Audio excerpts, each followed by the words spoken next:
নমস্কার বন্ধুরা, B positive with Barnali YouTube চ্যানেলে আপনাদের সবাইকে অনেক অনেক স্বাগত জানাই। আশা করি সবাই খুব ভালো আছেন। আজকে আবারও একটা নতুন ব্লগ শুরু করব। আপনারা প্লিজ সঙ্গে থাকবেন এবং শেষ পর্যন্ত ভিডিওটা দেখবেন। আর যদি ভিডিওটা ভালো লাগে অবশ্যই একটু লাইক, শেয়ার, সাবস্ক্রাইব করবেন। চলুন দেখা শুরু করি। আজকে সকালবেলায় একদম ছাদে চলে এসেছি। কিছু হাইব্রিড ভিনকা আমি গতকাল অর্ডার করেছিলাম, সেগুলো দিয়ে গেছে। একটু দেখিয়ে দিই আপনাদের গাছগুলো। 14টা গাছ আমি অর্ডার করেছিলাম, এইগুলো সমস্ত আজকে রিপোর্টিং করব। এই রকম বিভিন্ন কালারের হাইব্রিড ভিনকা,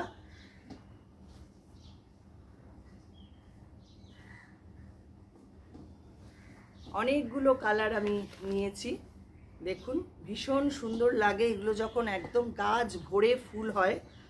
আর মোটামুটি ভিনকা যদি বাঁচিয়ে রাখা যায় 12 মাসই মোটামুটি কম বেশি ফুল দেয়।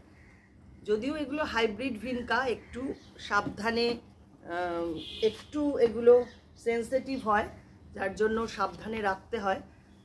এই হচ্ছে আজকের সমস্ত ভিনকাগুলো। আরও রয়েছে আমার এই পাশের একটা বাস্কেটের মধ্যে। আর কিছু কিনেছিলাম এই ধরনের পট,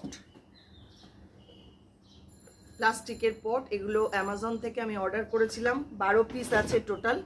এই 12টার মধ্যে 12টা লাগিয়ে বাকি দুটো অন্য কোনো পটে আমি লাগিয়ে দেবো। চলুন আজকে দেখিয়ে দিই আপনাদের কেমনভাবে আমি এগুলোকে লাগাবো।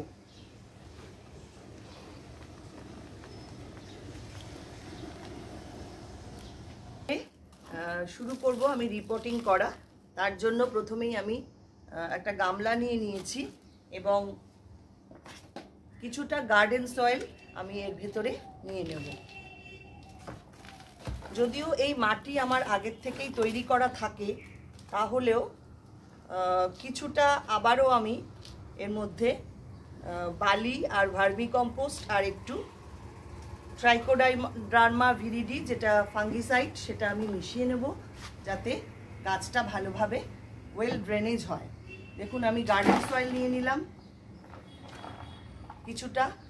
কিছুটা বালি,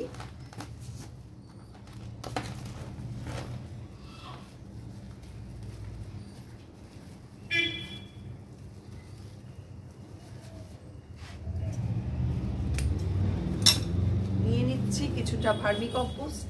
যদিও এগুলো সমস্তই আগে থেকে তৈরি করা মাটি, তাহলেও আমি আরেকটু পরিমাণে দিয়ে নেব। মাটিটা যেহেতু অনেক দিন পুরনো হয়ে গেছে।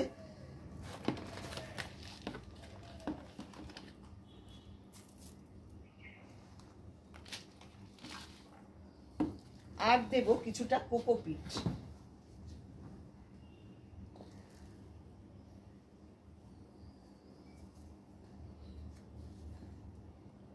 এইভাবে আমার একটা পটে মাটি আমি তৈরি করা আপনাদের দেখালাম। ভালো করে এটাকে মিশিয়ে নেব। হ্যাঁ, লাস্টে দেবো এই ট্রাইকোডার্মা ভিরিডি, যেটা আমি ফাঙ্গিসাইড হিসাবে দিয়ে থাকি সব গাছে, যাতে কোনো ফাঙ্গাল অ্যাটাক না হয়। এইভাবে পুরো গামলাটার মধ্যে আমি ভালো করে মিশিয়ে নেব এই মাটিটা।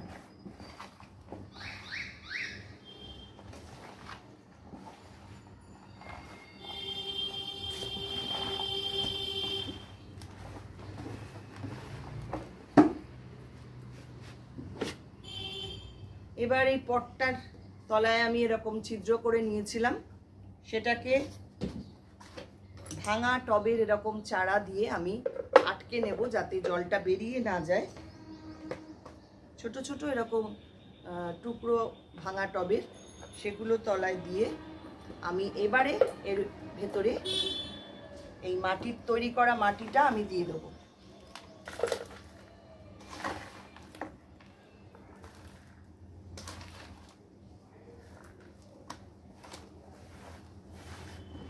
এই পটগুলো আমি হ্যাঙ্গিং হিসাবেই কিনেছি, যাতে হ্যাঙ্গিং প্ল্যান্টার হিসাবে এগুলো কাজে লাগানো যায়। দেখুন প্রথমেই আমি প্রতিস্থাপন করছি এই লাল হাইব্রিড ভিনকাটাকে।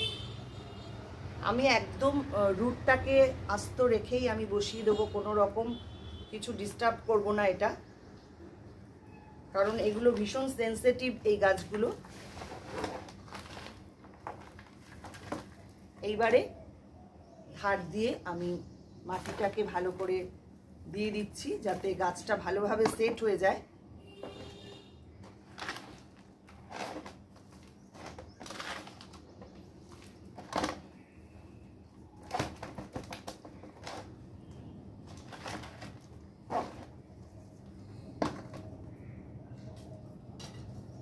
ছোট এরকম একটা বাঁশের স্টিক আমি দিয়ে দেবো যাতে এটা সোজা হয়ে ঠিকঠাকভাবে দাঁড়িয়ে থাকে গাছটা, এবং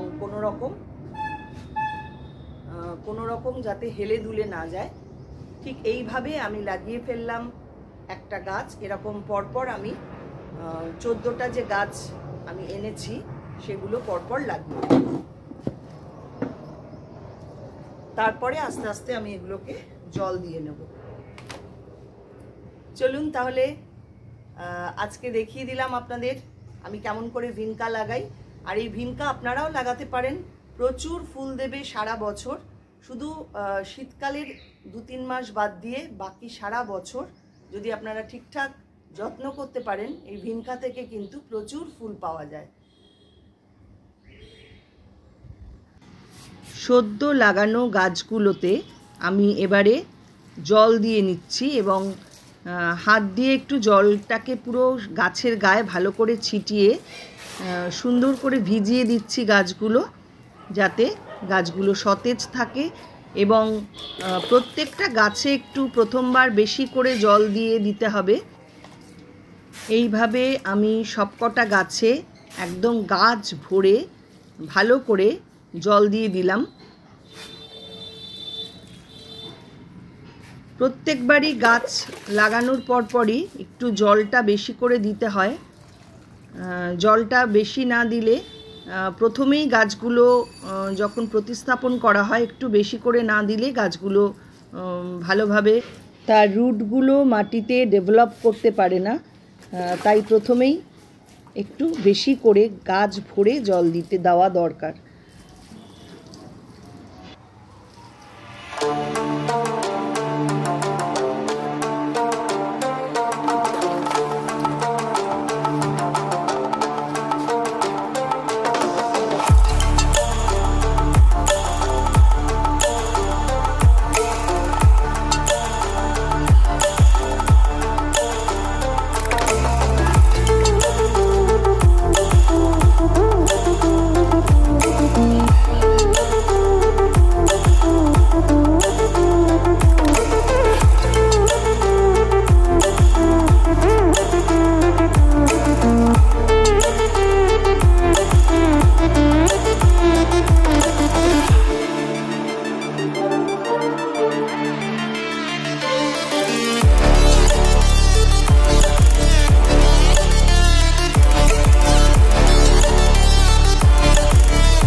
চলুন এবার আপনাদের সঙ্গে শেয়ার করি আমার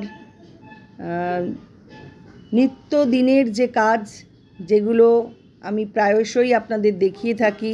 এই ধরনের একটি কাজ, একটা ওয়াল আর্ট আমি করেছি, সেটাই আপনাদের সঙ্গে আজকে শেয়ার করব।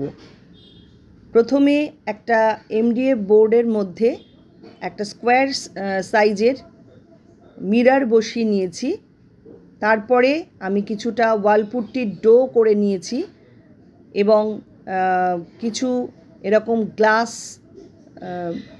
টাইলস রয়েছে আমার কাছে, ছিল বাড়িতে, সেগুলো আমি আঠা দিয়ে এর গায়ে লাগিয়ে নিচ্ছি। পরপর স্টেপ বাই স্টেপ আমি কাজটা কিভাবে করেছি পুরোটাই আপনাদের সঙ্গে শেয়ার করছি। আপনারা দেখুন, দেখে যদি ভালো লাগে নিজেরাও বাড়িতে এরকম করে নিতে পারেন। এরকম বড় সাইজের টাইলসও আমার কাছে ছিল। আমি বিভিন্ন রকম কাজ করবার জন্য এইসব টাইলসগুলো সংগ্রহ করে রাখি। সেগুলো আমি আঠার সাহায্যে এইভাবে লাগিয়ে দিচ্ছি।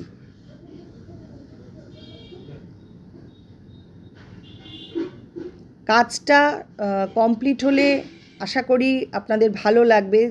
মানে পুরো কাজটা ভীষণই সুন্দর, আমার তো খুবই ভালো লেগেছে।